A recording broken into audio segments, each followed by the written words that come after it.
Seema. Welcome back. I'm so glad you could join in today. Well, today I'm going to talk about a very interesting topic about responding to unusual situations. Well, certain responses in English seem to be pretty natural. Like, say, for example, if someone says, "Thank you," you're going to say, "You're welcome." Or maybe if someone says, "I love you," if you love the person, you're going to say, "I love you too." However, there are some not so familiar situations wherein beginners in English and even people who speak English every day are kind of tongue-tied when they have to say something.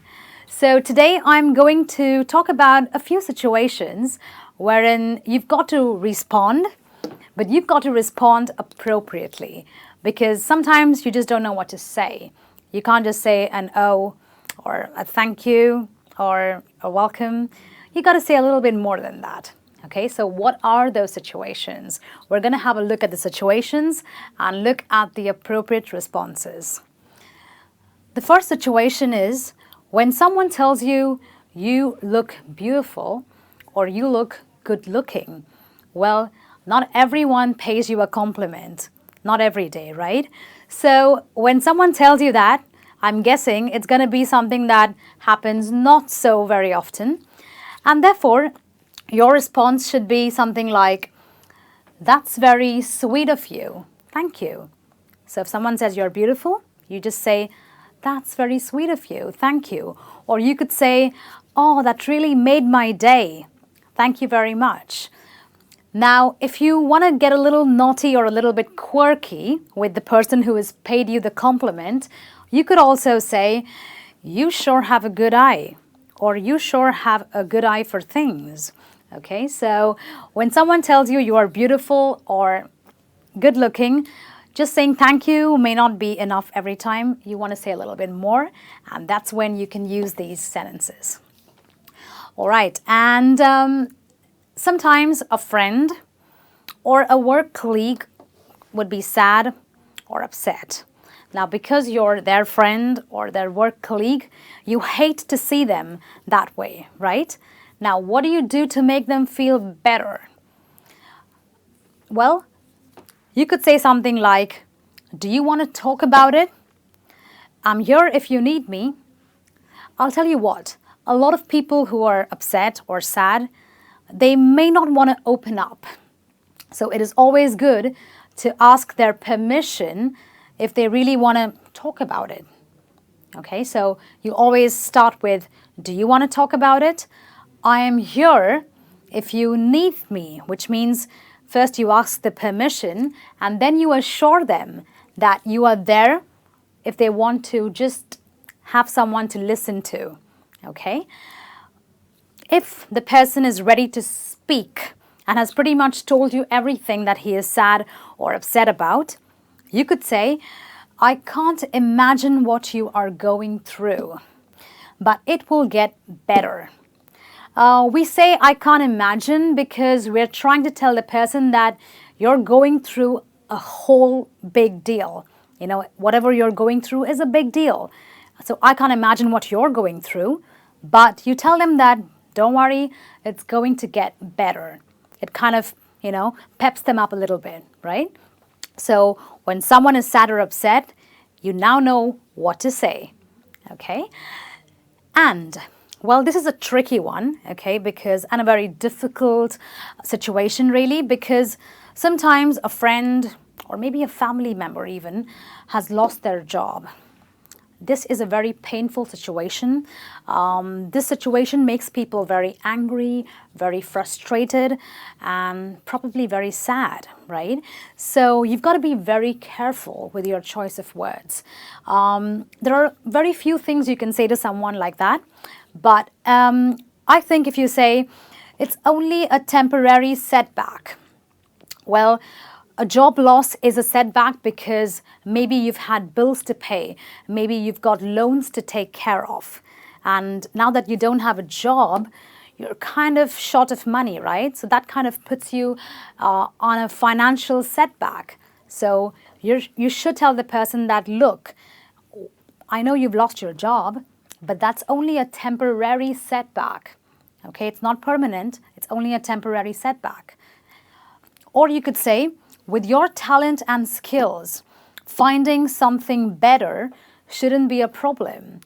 You know, when people lose their job in very unfortunate circumstances, like say if they were fired or if they had to leave, they kind of start to feel that they're not good enough, right?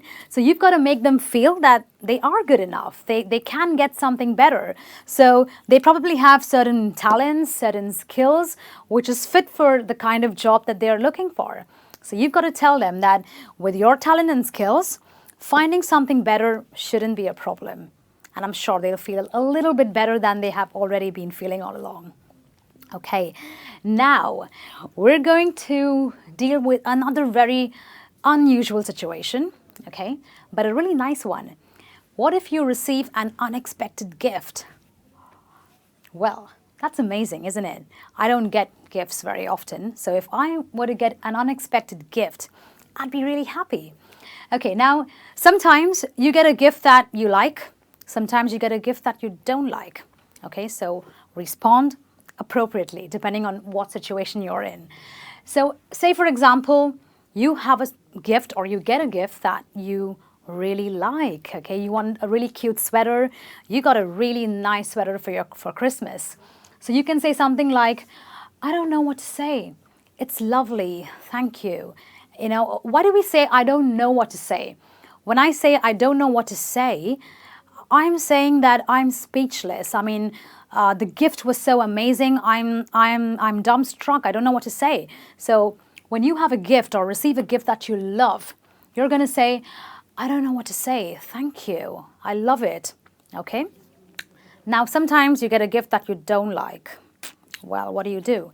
Well, you know, sometimes you've got to appreciate the gesture. You know, maybe the gift wasn't that good, but I think you should appreciate the fact that you were, you know, given a gift, that the person thought about you in the first place, right?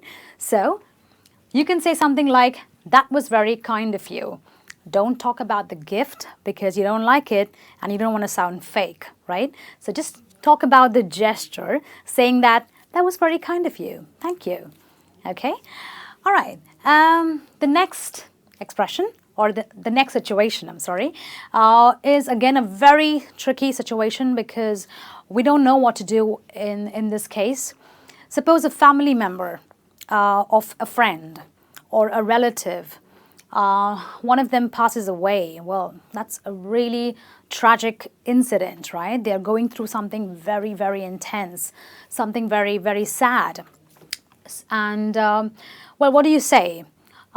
You could begin by saying, I'm terribly sorry for your loss, right? I mean, you can't feel sorry enough for someone who is going through something like that, but conveying the feeling by saying, I'm terribly sorry for your loss is a good start. Sometimes when people are going through a situation like that where, you know, the family member is no more, their life kind of stops for that period of time, maybe like, you know, a week or maybe 2 weeks. They probably don't cook food, they don't probably even tidy their house, or maybe they don't even take a bath, you know, because they're just so engrossed in their grief. So you've got to help them with things or chores around the house. So you can say something like, if there is anything I can do, I'm right here. Because sometimes you may need to get them food, you may need to kind of tidy up their house, or just do some little bit, you know, little errands for them. So this is telling them that, you know, I know you're going through a difficult time, you can't do things for yourself right now, but if there is anything I can do, I'm right here. Okay, so you want to show that your presence is there for them in their difficult time. Okay, now this one again is a very difficult situation. Some people go through a bad relationship, and fortunately, that relationship has ended. Now, a lot of people are still sad because a relationship, well, is a relationship. And the end of a relationship can't be a very good feeling, right? But maybe your friend, your girlfriend, she has had, a really abusive relationship, but now she's very sad that it's over because there's no one around. So you can tell her, you're beautiful, you're smart, and you're funny. You're going to survive this. Because believe me, when you quit or when you come to the end of a relationship, you feel like that's the end of it. You can't get anything better in life. I mean, that's just it. But no, you tell them that you're going to survive this. You are beautiful, you are smart, you are funny. Okay? Sometimes when people end their relationship, they feel like they're never going to be happy again. They feel like that was the world to them. But you've got to tell them that there is so much more out there. So you could say something like, you will be happy again. Cheer up. Okay? Well, these are the unusual situations that I'm sure that sometimes you may come across. Okay? But with these appropriate responses, I'm sure you will be able to tackle it in the right way. Well, that's it from me on this lesson. Until then, this is me saying goodbye.